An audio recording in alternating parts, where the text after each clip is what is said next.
So what is going on, guys? It's Triple G here, back with another New World video, and in today's video it is the level 60 Cleric build. Now this build is actually a lot better than I thought it was going to be, and it's given me some really surprising DPS. So sit back, enjoy. This will be a bit of a long video. It will be split into segments on gear, as well as the specking on the weapons, and then the playstyle as well. But if you enjoyed this video, please consider subscribing to the channel or join us on Twitch. We stream 5 times a week. Otherwise, let's get straight into this video. So first of all, let's talk about the attributes themselves. So the only thing that you need to know on here is that I only have actually put points into focus and constitution. And whilst I am now level 60, the gear is not perfect yet. So there are some other points going around in some other areas. So the magic number here is focus. You want to be getting to here, which is 250 points of focus. This will give you plus 30 mana on any self or group kill. And this is really, really good, meaning that you will always be nice and topped up, particularly if you're in a group running dungeons and things like that. This build is primarily for a solo player, so there'll be some decisions that we make that will indicate solo player, but I will give you some options that you can switch into if you are going to be doing any dungeons or wars. The rest of the points, once you have hit 250, will be going in constitution. You can also, as you're going on the way up, just ratio this through so that you have, you know, maybe 80 to 90% in focus, and then just keep topping up constitution. This will mean that you're able to stay alive much easier. Then when we move on to the gear, we're going to be running heavy armor. Again, if you are leveling up, I highly recommend that you just use the faction gear as a base. The faction gear is really solid, and don't forget that you can re-roll it for constitution and focus when you need to. That is really simple. There's a video on my YouTube if you would like to watch how to do that. So we're running heavy armor here. I've just begun the process of actually gearing up in the level 60 areas. So I have a couple of pieces of faction gear, and I have started to replace them with some things that I have found. Now it's really important that we do wear heavy gear here, as we are a cleric, so there are times where we are going to get up close and personal. Then the jewelry, again, these things will probably be replaced by higher gear scores, but you get the gist. A little bit of strength maybe for my hammer. Then we have a little bit of cooldowns here on this one. The intelligence isn't perfect, but again, we will obviously try and find something better. And then the ill-gotten gain. This is an item that I can't really see me taking off. You can re-roll the gem to something else if you need to, but this is a top tier item. There is a video on my YouTube of how and where you need to farm it, so I highly recommend you doing that. Onto the weapons then, of course, we're having a life staff. This isn't anything special here. This is just one as I am leveling up. And then we have the kind of offhand. Now the offhand, you can do what you want, but I highly recommend the actual Warhammer.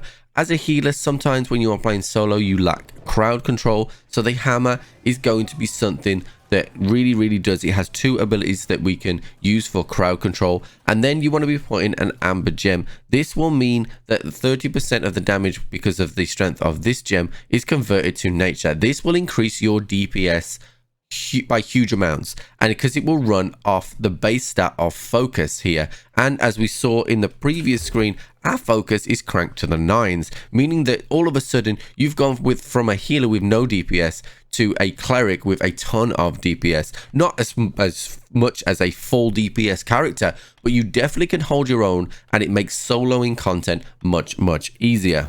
Alternatives to the hammer, we have a hatchet, which is really nice as well. Again, you want to be putting the amber gems in there to make sure that you can do some damage. And I do also like to run the ice gauntlet. Just a point to note on the ice gauntlet, I run the ice gauntlet when I'm in a dungeon and when I'm just doing heals, so I can give my team some crowd control and extra damage to people that have been frozen as well. So it works really nicely there. Another option is for you to use the great axe, but I think that is mainly for PvP, and we will do in a specific PvP build in the future.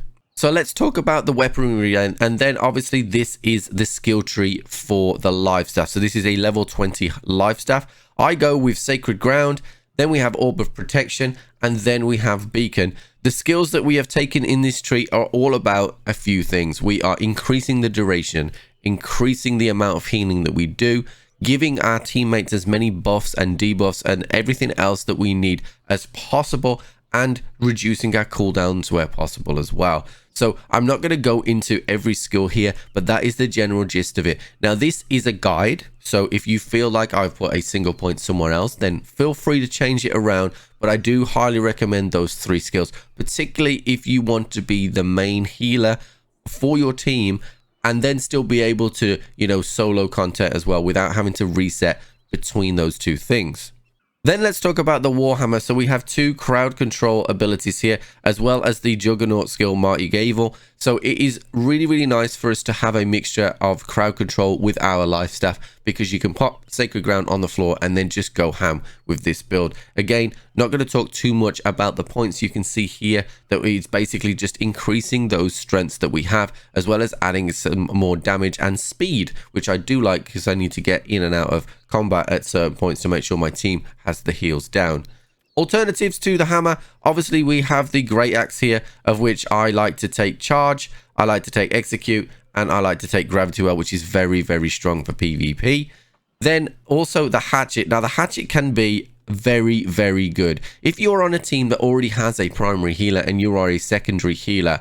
When you are jumping into the melee, when there are lots and lots of enemies, you can get more damage based on the amount of enemies that are around you. Now, my hatchet is only level 13 at the moment. However, once it is fully spec'd, we're going to be able to jump right in the middle. And because we're on the healing pools and possibly our own healing pools, we will have a ton of survivability and we will be surrounded, and therefore the damage for the hatchet will go up and up. So it is a really nice option there, and something that I really, really enjoy using, especially as well you can use Berserk to get across the map really quickly if you need to run. The final thing that we're going to touch on is the Ice Gauntlet. Now, the Ice Gauntlet, I only use the 1 skill, and that is the Ice Storm. Now, this is only because I don't want to use the other skills to use my mana up.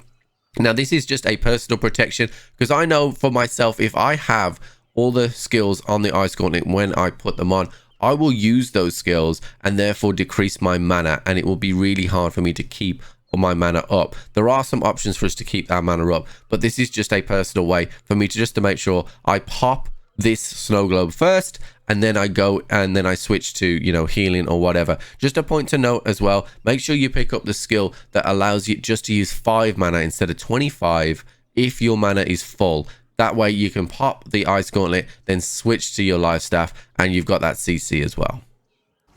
As I said before, guys, this build is a Cleric build, so you're going to have a ton of survivability as well as a decent amount of damage as well. Don't forget to put those gems into your weapons, because they are a absolute lifesaver when it comes to doing some damage as well. And don't forget, your life staff as well is an exceptional ranged weapon that you can A, keep yourself alive with, but B, do some decent damage as well. So there you have it, guys. That is it for today's video. If you have enjoyed this video, please consider subscribing to the channel. We will have 2 more healer builds to come, one specifically for the dungeons and another for the wars and PvP as well. Guys, that's it for today's video, and I'll catch you on the flip.